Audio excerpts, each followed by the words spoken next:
Here's a psychology fact you're not ready for. No one in your life judges you as harshly as you judge yourself. Not your parents, not your boss, not even your biggest critic. Psychologists call this the inner critic bias. And once you understand it, you'll see why you replay mistakes at night, why compliments don't stick, and why confidence feels so fragile even when you're doing fine. Your relationships, your habits, even your self worth are being shaped by a voice in your head that doesn't tell the truth. But here's where it gets even worse: that voice doesn't just criticize you, it convinces you that everyone else agrees with it. Here's the uncomfortable truth: most people are too busy thinking about themselves to think about you.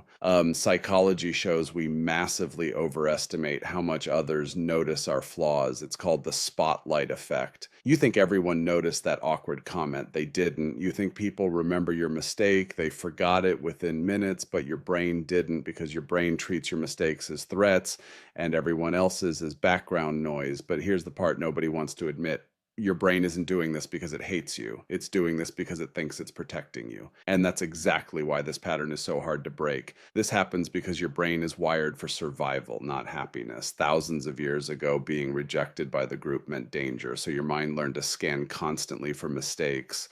Your brain thinks, if I'm hard on myself first, I can prevent rejection later. So it replays conversations, it magnifies flaws, it downplays success. Your mind says, don't get comfortable, don't relax, you can do better. But the reality is that voice hasn't been updated for modern life. Now, instead of protecting you, it's exhausting you. And here's the twisted part: the kinder people are on the outside, the crueler they often are to themselves, because empathy outward often turns into perfectionism inward. If that hit you good, it means you needed to hear it. Here's the truth you've been avoiding: you talk to yourself in a way you would never talk to someone you love. And psychology is very clear about this: that inner dialogue shapes your confidence, your decisions, and even how much risk you're willing to take in life. So here's the mental trick that actually works. The next time your inner critic shows up, don't argue with it, don't fight it. Instead, ask one simple question: would I say this to someone I care about? If the answer is no, rephrase it, not into blind positivity, but into accuracy.